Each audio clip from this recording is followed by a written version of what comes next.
Vous savez si ces musiciens issus des townships, des bidonvilles de la région du Cap en Afrique du Sud, peuvent jouer à Beaune?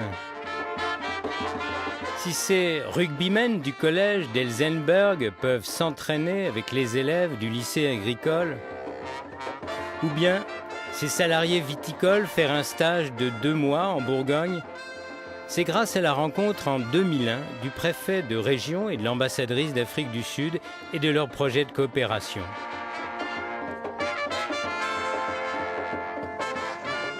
Après des métiers de base à l'origine, les stagiaires QV 2013 assurent aujourd'hui des emplois plus spécialisés.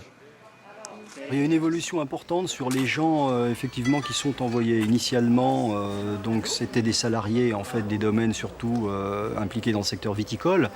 Aujourd'hui, ça continue bien évidemment d'être des gens qui sont des professionnels impliqués dans la filière, mais plutôt sur la partie aussi cave.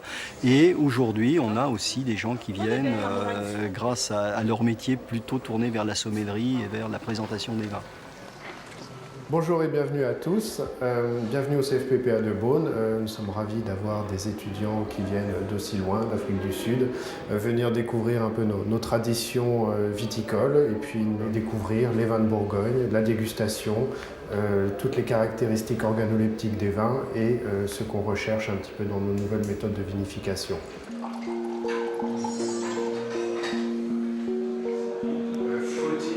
Haute-Côte de Beaune.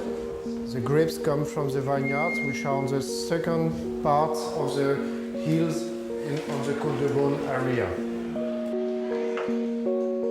Elmarie Alécha travaille dans les caves et les vignes du domaine Jordan à Stellenbosch, où elle étudie également la vinification. En bouche, c'est un vin sec, avec une intensité assez prononcée, une acidité assez marquée et toujours un côté agrume et pêche.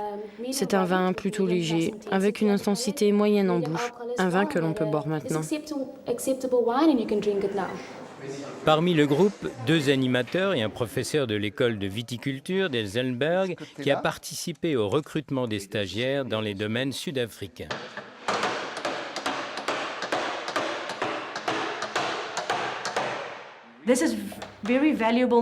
C'est valorisant pour eux de venir en Bourgogne, car ici on travaille avec des pinots noirs, des chardonnays, tandis qu'en Afrique du Sud, il y a plus de variétés.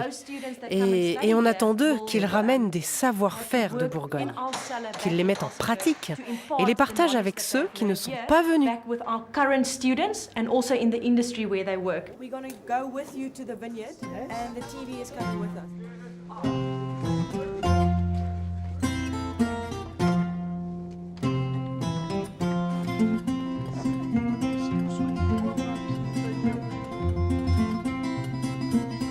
Cours d'œnologie, de tonnellerie, mais aussi études sur le terrain du vignoble bourguignon. Heinrich est sommelier à Stellenbosch. C'est important pour moi de venir ici visiter la Bourgogne. Je m'amuse beaucoup, j'apprends et je vois la passion des gens pour le vin. C'est incroyable, c'est inspirant pour moi. Je vais ramener tout cela en Afrique du Sud, l'utiliser dans ma vie quotidienne, le vivre avec passion et le transmettre aux autres.